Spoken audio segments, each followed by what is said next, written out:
Bonjour à tous, 大家好, bienvenue sur le podcast Mandarin Taiwan Express. Aujourd'hui, nous allons parler des membres de la famille. Allez, c'est parti, étudions un peu le vocabulaire et ensuite passons à la note culturelle. Alors, commençons d'abord par les grands-parents, parce que selon si c'est des grands-parents maternels ou paternels, les termes vont être différents. Alors, pour dire grand-père paternel en chinois, on dit yé yé, donc c'est grand-père paternel. Ensuite, grand-mère paternelle, c'est nai.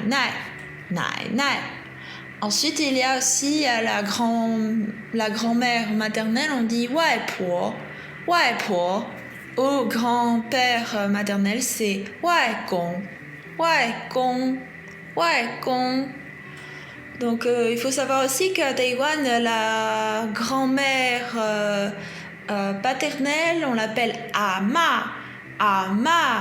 Et le grand-père paternel, c'est a gong. Voilà, on peut les appeler comme ça. Ensuite, il y a la génération des parents et des oncles, des tantes. Alors du coup, il y a aussi les parents, tout ça. Donc parents en chinois, c'est fu mu. Et pour dire le père, en fait, on dit fu qin. Et pour la mère, c'est mu qin. Ok, et donc du coup ici il y a papa, maman. Donc papa, maman en mandarin on dit papa. Et pour la mère, pour la maman, c'est mama. Alors après il y a les oncles, les tantes, tout ça. Et donc du coup les oncles, l'oncle, le frère cadet du père, c'est chouchou. Et ensuite, il y a l'oncle, le frère aîné du père. Donc, c'est po. Après, il y a la sœur du père. Donc, c'est la tante. Donc, elle s'appelle coucou. Ensuite, l'oncle qui est frère de la mère, c'est jiu. Ensuite, c'est la tante, sœur de la mère. Donc, c'est aïe. Voilà.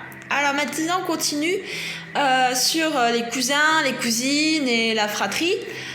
Donc pour dire le grand frère, on dit ge. Après la grande sœur, c'est jie. Donc jie. Ensuite, il y a le petit frère. Donc le petit frère, c'est didi. Ensuite, la petite sœur, c'est mei. Alors, on continue ensuite avec les cousins, cousines du côté paternel. Alors, c'est tangge, tangjie, tangdi, tangmei. Donc, tangge, tangjie, tangdi, tangmei. Donc, après, il y a les cousins et cousines du côté maternel. Alors, ici, c'est biaoge, biaojie, biaodi, biaomei. Et enfin, on finit par la génération des enfants et des petits-enfants. Donc, les enfants, on dit enfant en mandarin, c'est haizi, ou bien xiaopengyou. Alors, xiaopengyou, si on le traduit directement en français, ça fait très bizarre, ça fait petit ami, mais en mandarin, c'est un enfant. Voilà, un petit enfant. Ensuite, il y a justement la fille, donc nuer. Donc nuer, c'est la fille. Après, il y a le petit-fils, donc fils du fils, hein, donc sunzi. Après, il y a la petite fille, sunnu. Ensuite, il y a le petit-fils, mais c'est le fils de la fille, donc c'est wai sun. Donc ici, wai, ça veut dire l'extérieur en gros. Il y a beaucoup, quand c'est côté maternel, il y a souvent le caractère en fait wai, qui veut dire extérieur. Voilà. Donc après, il y a la petite fille, fille de la fille, donc c'est wai sun nu.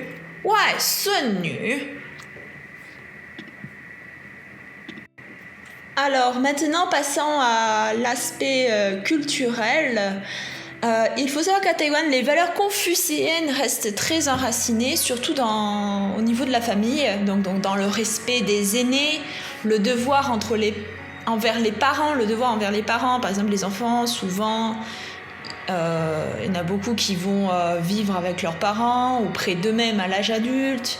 L'importance accordée à l'harmonie familiale et à la réputation de la famille. Donc dans les familles traditionnelles, il est mal vu de contredire ses parents, même à l'âge adulte. Après, il y a aussi un concept qui s'appelle la piété filiale, donc xiaoxuan. Maintenant, dans la société moderne, c'est quelque chose qui existe un peu moins, mais à l'origine, c'était un concept très important dans la culture. Donc les enfants doivent prendre soin de leurs parents âgés. Il est courant de transférer une partie de son salaire aux parents. Et les fêtes comme le festival des fantômes ou la fête des ancêtres rappellent l'importance du lien intergénérationnel. Ensuite, il faut savoir que traditionnellement, ils vivaient dans des familles élargies. Mais aujourd'hui, les jeunes préfèrent souvent vivre en famille nucléaire, ses parents-enfants, et ils gardent un lien fort avec leurs parents et les obligations familiales, bien sûr, restent importantes. Alors bien sûr, comme je disais, je parlais de société moderne, donc la société taïwanaise évolue, il y a moins de pression pour se marier jeune, les gens presque maintenant ne se marient plus, ou très peu. Il y a beaucoup de liberté individuelle concernant la carrière, la sexualité, leur choix de vie. Et aussi, parfois, il peut y avoir un conflit générationnel entre les valeurs traditionnelles confucéennes et aussi les idées politiques.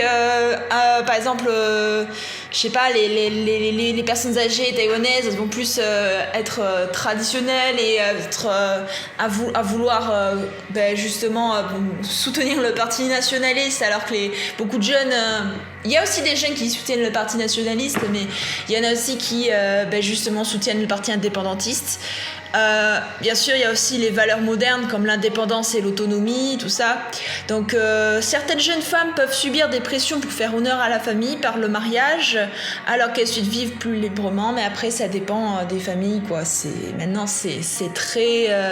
ça a vraiment changé par rapport à il y a des années, il y a très très longtemps, quoi. Voilà. Alors ensuite, on peut parler de cas particuliers. Donc, dans les familles plus traditionnelles, souvent dans le sud ou les zones rurales, il y a encore des rites ancestraux qui sont pratiqués. Mais à Taipei ou chez les jeunes générations, ces rites sont parfois simplifiés ou abandonnés. Donc pour résumer, le modèle familial est encore fortement marqué par le confucianisme, surtout dans le respect des parents, la piété filiale et l'idée de responsabilité familiale. Mais il est en constante évolution, influencé par la modernité, l'éducation et la mondialisation.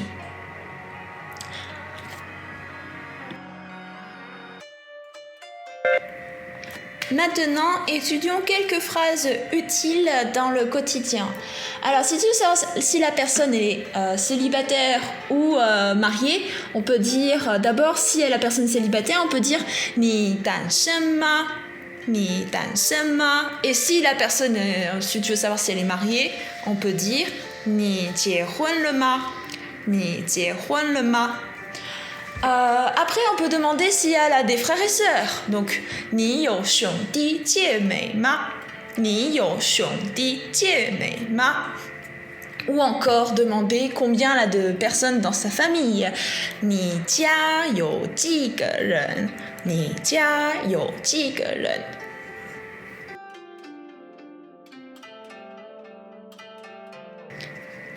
Donc, pour répondre, tu peux dire 我家有5个人，我家有3个人，我家有6个人，etc., etc.